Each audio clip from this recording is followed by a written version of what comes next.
আজকে এখানে যতগুলো মাছ পাবো সব কটা বাজারে বিক্রি করব না। একটা বাবুর জন্য নিয়ে যাব, আর একটা আমার ঘরের জন্য নিয়ে যাব। তারপর বাকি যে কটা মাছ আছে সেগুলো বিক্রি করে অনেক টাকা কামাতে হবে। আজকে ভাবছি অনেক মাছ ধরে শুধু আমাদের গ্রামের হাটে না, বাইরের হাটেও বিক্রি করব। তারপর যে টাকা হবে তার কয়েক শতাংশ আমি রেখে দিয়ে বাকিটা বাবুর হাতে তুলে দেব। বাবু জানতেই পারবে না। এরকম করে না চললে আমি জীবনেও বড় লোক হতে পারবো না। আরে ওটা রাখাল না? বেটার ছেলে আজকেও এখানে মাছ ধরতে এসেছে।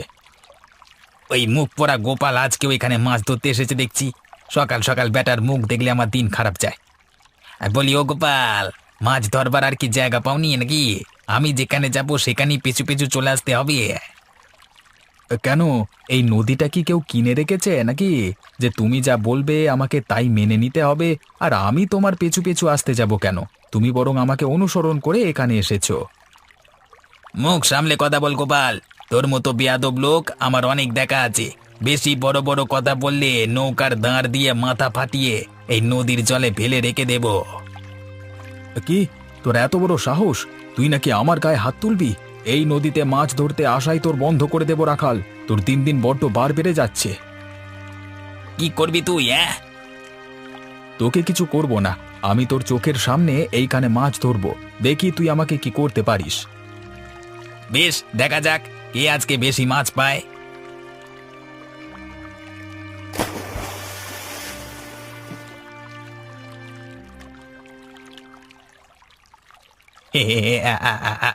পাবে না পাবে না, মাছ ধরবার জন্য হাত চাই কিনা, যে সে তো আর ইলিশ মাছ ধরতে পারবে না। মুখে বড় বড় কথা বললে হয় না, কাজে করেও দেখাতে হয়। ঠিক আছে, আমিও দেখে নেব। আজকে মাছ পাইনি তো কি হয়েছে, আমার একদিন সময় ঠিক আসবে। ওই আশাতেই থাকো। তোমার সময় কবে আসে আমি দেখবো।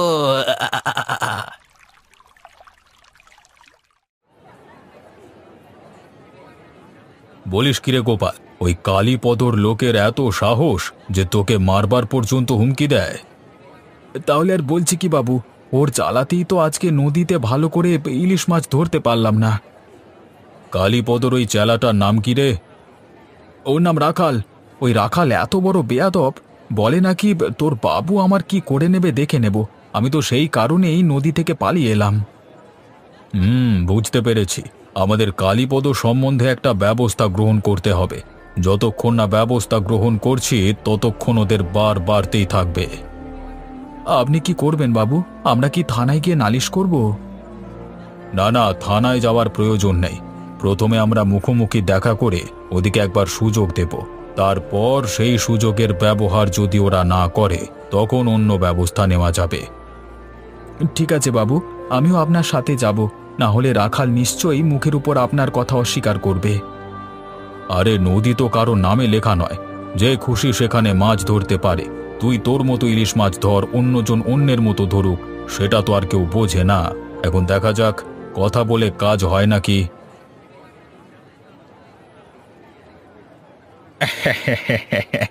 একদম ঠিক কাজ করেছিস রাখাল। ওদেরকে এইভাবেই দাবরানি একবার না দিলে ওরা সোজা হচ্ছিল না।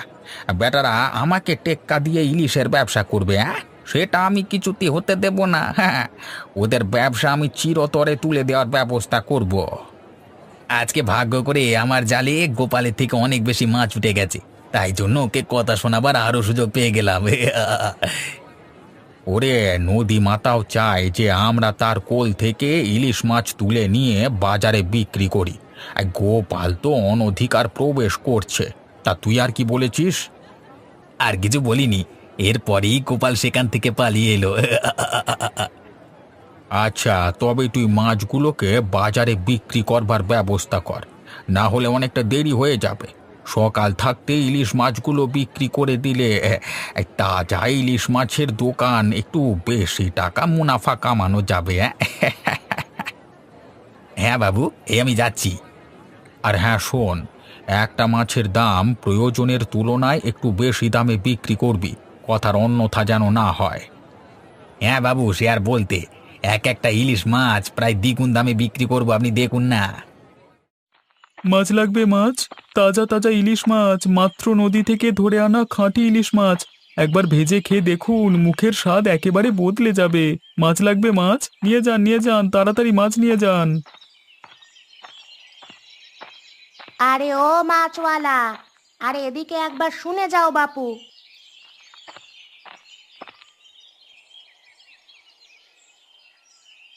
বলুন দিদি ভাই, আপনাকে কোন মাছটা দেব? ছোট নেবেন, মাঝারি নেবেন নাকি বড় পাড়া দেবো? হ্যাঁ, মাছ দেবে পরে, আগে একটা কথা শোনো। পরশুদিন তুমি আমাকে যে কাতলা মাছটা দিয়ে গিয়েছিলে না, সে কাতলা মাছটা খেতে ভালো ছিল না। ওটা কি দেশি কাতলা ছিল না? আগে না দিদি ভাই, দেশি কাতলা মাছ ছিল না ওটা, বরফের মাছ ছিল, তাই জন্যই খেতে হয়তো অন্যরকম লেগেছে। দেখো, তোমাকে আমি বারণ করে দিচ্ছি আজ থেকে। আমাদের ঘরে সব বরফের মাছ আর ওই ওষুধ দিয়ে প্রস্তুত করা মাছ ওঠে না। কেউ খেতে পছন্দ করে না। ওই মাছের কোনো স্বাদ থাকে না। শুধুমাত্র যখন তুমি দেশি মাছ নিয়ে আসবে, সেটা ইলিশ হোক বা অন্য কোনো মাছ, তখনই আমাকে দেবে। এই কথাটা আপনাকে নিয়ে আমাকে অনেকের কাছ থেকে শুনতে হলো, তাই জন্যই তো আজ থেকে বরফের মাছ নিয়ে আসা বন্ধ করে দিয়েছি। আজকে থেকে শুধুমাত্র নদীর মাছ নিয়ে আসবো। এই আজকে যেমন ইলিশ মাছ নিয়ে এসেছি। ঠিক বলছো তো নগেন, ভালো হবে তো মাছ। দেখো, আজকে যদি ভালো না হয়, তাহলে কিন্তু আর কোনোদিন তোমার কাছ থেকে মাছ কিনবো না, এই বলে দিলাম। দরকার হলে আমি নিজে বাজার থেকে গিয়ে মাছ কিনে আনবো। আরে দিদি ভাই, তুমি রাগ করছো কেন? আমি তো তোমাকে বলেছি যে আর আমি বরফের মাছ আনবো না। শোনো, তুমি বরং এই মাঝারি ইলিশ মাছটা ঘরে নিয়ে গিয়ে দেখো, আশা করছি খেতে ভালো লাগবে। ঠিক আছে, তবে দিয়ে দাও। তুমি যখন এত করে বলছো, তখন একবার খেয়েই দেখি কেমন খেতে হয়। হ্যাঁ দিদি ভাই, দিচ্ছি।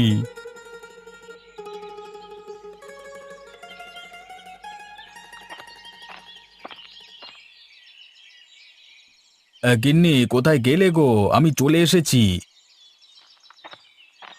আরে কি ব্যাপার, আজকে এত বেলা থাকতেই তুমি চলে এলে? নদীতে আজকে মাছ ধরতে যাওনি নাকি? ঘরের ভেতরে চলো, আমাকে এক গ্লাস জল দেবে, তারপর সবটা বলছি।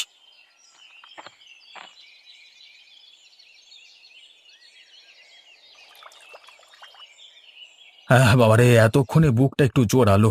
সে কখন থেকে জল না খেয়ে আছি। তোমার কি আজকে তাড়াতাড়ি কাজ শেষ হয়ে গেছে? আরে আর বলো না গিন্নি, মাছ ধরতে গিয়েছিলাম নদীতে, কিন্তু একটা মাছও আমার জালে উঠল না। তার উপর আবার ওই কালীপদর চেলা রাখালের কথা শুনে আসতে হবে, সেটা আমি কোনোদিনই ভাবতে পারিনি। তাই জন্য এত মনটা খারাপ হয়ে গেল। আজকেও কি ঝগড়া করেছো নাকি? আমি না তোমাকে বারণ করেছিলাম ঝগড়া করতে? তোমার কি মনে হয় তোমার কথার অবাধ্য আমি হব? আমি কোনোদিনই ওর সাথে ঝগড়া করিনি। রাখাল আমাকে অনেক উল্টোপাল্টা কথা বলেছে আজকে, কিন্তু আমি তার কোনো কথার উত্তর দিইনি। ভাবলাম বেশি বেশি মাছ ধরে ওকে দেখিয়ে দেব, কিন্তু সেটাও আজকে ভাগ্যে জুটল না। সেই কারণেই মনটা একটু খারাপ। আজকে তোমার জালে মাছ ওঠেনি তো কি হয়েছে? অন্য কোনো দিন নিশ্চয়ই উঠবে। সে নিয়ে তুমি চিন্তা করো না। তবে ওই রাখালের সাথে বেশি কথা কাটাকাটি করো না। তাহলে দেখবে তোমার নিজের কাজে অনেক ক্ষতি হয়ে যাবে। সেটাই তো হচ্ছে গিন্নি, কিন্তু কতদিন আর চুপ করে থাকা যায় বলো তো? যতদিন না ওরা বিপদে পড়ে তোমার কাছে কোনো রকম সাহায্য চাইছে, ততদিন তোমাদের চুপ করে থাকতে হবে।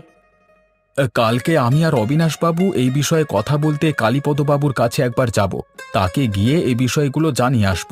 দেখি তিনি কিছু ব্যবস্থা নেন কিনা। তোমার কি মনে হয়, কালীপদবাবুর অনুমতি ছাড়া রাখাল কি তোমাদের ওপর এমনভাবে চড়াও হতে পারে? যাও, কালকে গিয়ে কথা বলে দেখো। দেখ রাখাল, আমি তোর সাথে কোনো রকম কথা বাড়াতে চাই না।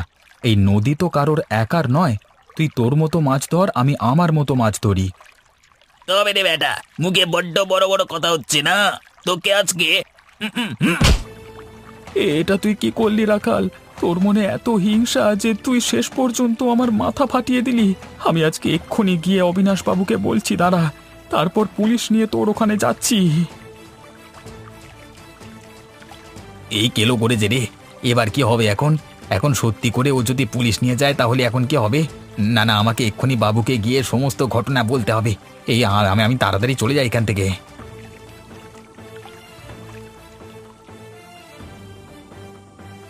কি গোপাল, কি হয়েছে তোর? এমন করে মাথা ফাটলো কি করে? ওই রাখাল আমার মাথা ফাটিয়ে দিয়েছে মেরে। আমি ওকে কিছুই বলিনি। ও শুধু শুধুই আমার পেছনে লাগলো আর আমার মাথাটা ফাটিয়ে দিল। না না, এ তো ভালো কথা নয়। আগে তোর মাথা থেকে রক্ত বন্ধ কর, তারপর তোকে নিয়ে আজই চল হরিপদর কাছে যাব। আজকে ওদের একদিন কি আমার একদিন। এই হলো ঘটনা। এখন আপনি আমাকে উদ্ধার করুন বাবু। ওরে তোর কোনো ভয় নাই, আমি আছি তো। তোকে কেউ ধরে নিয়ে যেতে পারবে না। হ্যাঁ, দেখি ওদেরকে আসতে দে না, তারপর আমি দেখছি কি ব্যবস্থা করা যায়। তাহলে দিদি ভাই, এবারের মাছগুলো কেমন ছিল? খেয়ে আরাম পেয়েছেন তো? স্বাদ ভালো ছিল তো? এবারের ইলিশ মাছটা নিয়ে আমার কোনো অভিযোগ নেই। সত্যি, এত সুস্বাদু ইলিশ মাছ আমি আগে কোনোদিন খাইনি।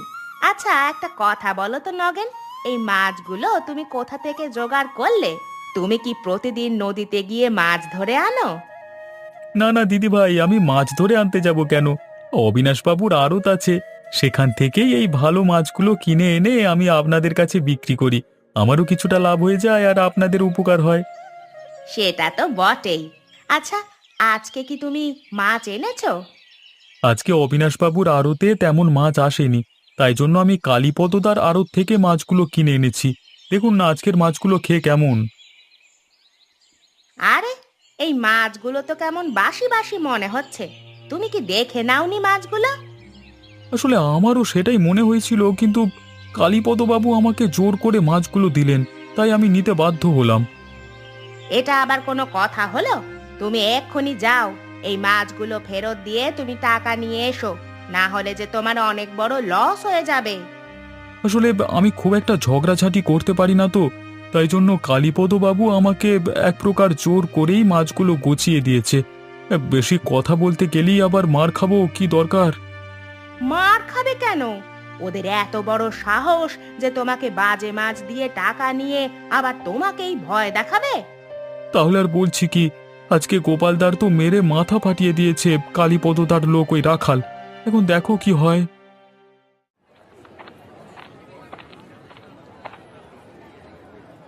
এটা কি হয়েছে কালীপদ?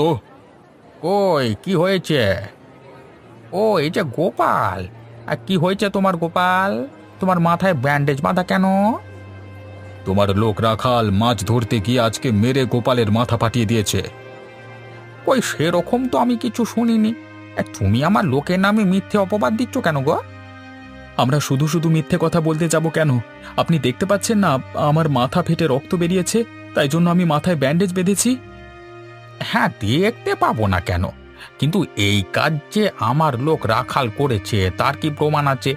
শুধু শুধু আমার বদনাম করবার চেষ্টা। তোর বদনাম করে আমি কি পাবো কালীপদ? কেন? আমার ব্যবসা বন্ধ করে দিয়ে তুই তোর নিজের ব্যবসার উন্নতি করতে চাস? আমি কি সেটা জানি না? আমি তোর সমস্ত পরিকল্পনা খুব ভালো করেই জানি। ব্যবসার কথা আলাদা, কিন্তু এইভাবে মানুষের মধ্যে দ্বন্দ্ব লাগানো ঠিক নয়। রাখালকে এক্ষুনি ডাক, গোপালের কাছে ক্ষমা চাইতে বল, আর গোপালের চিকিৎসার যা খরচ হয়েছে তোকে এক্ষুনি দিতে হবে। মগের মুলুক পেয়েছিস নাকি? যা খুশি তাই করে বেড়াবি? এই, তোদের কাছে কোনো প্রমাণ আছে? যদি প্রমাণ না থাকে তাহলে ক্ষমা চাইবার কোনো প্রশ্নই ওঠে না। আর তোর লোক কোথায় পড়ে মাথা ফাটিয়েছে, আর এখন তার খরচ আমাকে দিতে হবে, তাই না? দম থাকলে যা থানায় আমার নামে অভিযোগ করকে যা।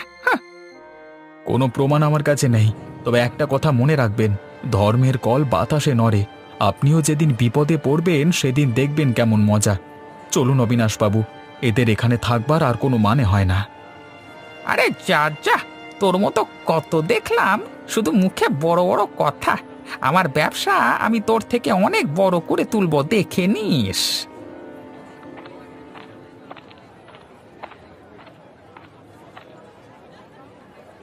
কালীপদদা, একটা কথা ছিল তোমার সাথে। যা বলবি তাড়াতাড়ি বলে এখান থেকে চলে যা, আমার মাথাটা আজকে এমনিতেই গরম আছে। দাদা, আজকে সকালে যে মাছগুলো নিয়ে গেলাম তার সবকটাই পচা বেরিয়েছে। কেউ একটা মাছও কিনতে চায়নি। শেষকালে আমাকে সব মাছ জলে ফেলে দিতে হলো। আমার তো সারাদিন আজকে লস গেল দাদা। তাতে আমি কি করব? তুই মাছ নেবার সময় দেখে নিসনি কেন? বেলা করে মাছ নিলে তো এমন পচাই হয়ে যাবে। আমি তো মাছ কিনতে চাইনি দাদা, প্রথমেই তো বারণ করেছিলাম। আপনি তো বললেন যে আমি নাকি মাছের বিশেষ কিছু বুঝি না, সেই কারণেই তো আমি। মিথ্যে কথা একদম বলবি না নগেন। আজকে সারা দিনটা দেখছি আমার এখানে মিথ্যেবাদী লোকের আনাগোনা বেরিয়ে চলেছে। হ্যাঁ, আমাকে মিথ্যাবাদী বলবেন না দাদা, আমি তো আপনাকে টাকা দিয়ে মাছগুলো কিনে নিয়ে গেলাম। আজকে সকালের ঘটনা আপনি অস্বীকার করছেন কেন? এই মুখে মুখে তর্ক করবি না বলে দিলাম। তোর মতো বদমাইশ লোককে মাছ দেওয়ার চেয়ে না দেওয়া অনেক ভালো ছিল। বেরো বেরো, এখান থেকে বেরিয়ে যা, দূর হ। আমি এতদিন অবিনাশবাবুর কাছ থেকে মাছ নিচ্ছিলাম, কোনোদিন অবিনাশবাবু আমার সাথে এমন খারাপ ব্যবহার করেননি, আর খারাপ মাছ তো কোনোদিন আমাকে দেননি। তাহলে তোর অবিনাশ বাবুর কাছ থেকেই মাছ নিতে পারতিস তো। আজকে আমার কাছে শুধু শুধু এলি কি জন্য? হ্যাঁ, আপনার লোক রাখাল তো অবিনাশবাবুর লোকের মাথা পাঠিয়ে দিয়েছে মেরে, তাই জন্যই তো তারা আজকে মাছ ধরতে পারেনি। আর একটা কথা তোর মুখ থেকে শুনতে চাই না। বেরো, এখান থেকে বেরিয়ে যা। বেটা শয়তানের দল, এ সবাই মিলে আমার ব্যবসাটাকে বন্ধ করবার ধান্দা করছিস না? কি ভেবেছিস আমি কিছু বুঝি না? তুমি যদি লোকের প্রতি সন্দেহটা বন্ধ করে ভালো মাছ বেচতে পারো, তাহলে তোমার ব্যবসা এমনি উন্নতি করবে। সেদিনও তো আমাকে বরফের মাছগুলো। চুপ, বেরো এখান থেকে।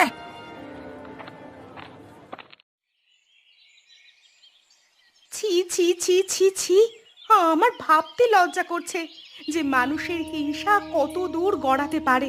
শেষে কিনা ও তোমার উপর আক্রমণ করে তোমার মাথাটাই ফাটিয়ে দিল। আমি বিশ্বাস করতে পারছি না।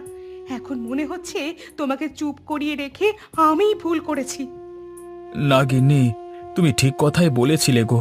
চুপ করেছিলাম বলেই আজকে শুধু মাথাটা ফাটিয়েছে। জানি না বেশি দ্বন্দ্ব লাগলে কি না কি করে বসতো আবার। আমার খুব ভয় করছে গো, তুমি বরং আর মাছ ধরতে যেও না। বাবুও সে কথাই বলল, কিন্তু জানো গিন্নি, ওপরওয়ালা বলে একটা জিনিস আছে। তিনি নিশ্চয়ই সবকিছু দেখছেন। তিনি সঠিক সময়ে সকলের পাপের জবাব ঠিকই দিয়ে দেবেন। আমিও সেটাই বিশ্বাস করি, কিন্তু তবুও তুমি ওই রাখালের থেকে সাবধানে থেকো। লোকটা একদমই ভালো লোক নয়। বাড়িতে কেউ আছো বাবা? দয়া করে একটু বেরিয়ে আসবে, আমার খুব জল তেষ্টা পেয়েছে। একটু জল দিয়ে যাও না গো বাবা। বাইরে কি এসেছে দেখো, জল চাইছে মনে হচ্ছে। আচ্ছা, আমি যাচ্ছি এক্ষুনি, তুমি বিশ্রাম নাও। এই নিন বুড়িমা, জল নিন।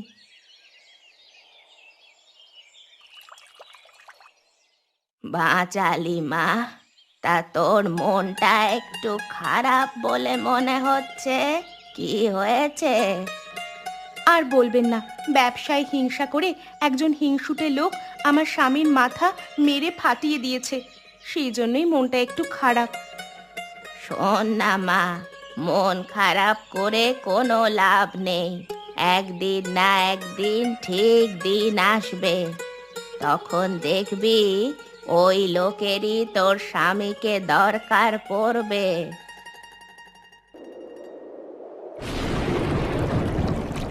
এই রে, এই যে প্রচন্ড ঝড় উঠলো, আজকে এই মাঝ নদীতে না এলে ভালো হতো। তো তেরিকা, কি করতে যে শুধু শুধু আসতে গেলাম। এত ঝড় দিচ্ছে, মনে হচ্ছে তো নৌকাটা উল্টে দেবে। এখন যদি কেউ আমার পাশাপাশি একজন থাকতো তাহলে খুব ভালো হতো।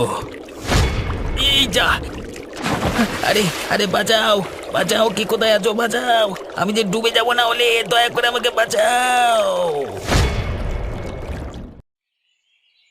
এ কি শুনলাম কালীপদ, তোমার মাছুড়ে রাখাল নাকি কালকে দুর্যোগের কবলে পড়ে নদীর জলের সাথে ভেসে গেছে? আপনি ঠিকই শুনেছেন। এরকম যে হয়ে যাবে আমি কিছুতেই ভাবতে পারিনি। আমি কালকে জোর করে ওকে পাঠিয়েছিলাম নদীতে মাছ ধরতে। এটা তুমি ঠিক কাজ করনি কালীপদ, ছেলেটা অকালে প্রাণ হারালো। গোপাল, তুমি তো ওকে বাঁচাতে পারতে। গোপাল কি করে বাঁচাবে? গোপাল কি মাঝ নদীতে মাছ ধরতে যায় নাকি? রাখাল যবে গোপালের মাথা ফাটিয়ে দিল, তারপর থেকে আমি ওকে যেতে দিই না। গোপাল থাকলে নিশ্চয়ই ওকে বাঁচিয়ে নিত। সবকিছুই আমার ভুলই হয়েছে। 2 গ্রামের ইলিশের ভাগে আমি বেশি ভাগ নেওয়ার চক্করে অন্য ব্যবসায়ীদের হটাতে চেয়েছিলাম, আর আজকে তারই ফল ভোগ করছি। এখন আমার ব্যবসার যে কি হবে কে জানে। কি করবেন বলুন? হয়তো এটাই আপনার ভাগ্যে ছিল। সেদিন যদি আপনি আমাদের মধ্যে ঝামেলাটা ঠিক করে দিতেন তাহলে আজকে হয়তো এরকম দিন দেখতে হতো না। আমি প্রাণ দিয়ে হলেও ওই বিপদের দুর্যোগের হাত থেকে রাখালকে বাঁচিয়ে নিয়ে আসতাম। আমি কি ঠিক শুনলাম? রাখাল নাকি নগেন, আজ থেকে আমার ব্যবসা বন্ধ হয়ে গেল। সবই আমার পাপের ফল। সত্যি, ওপরওয়ালা আমাকে আজকে চরম মার মেরেছেন।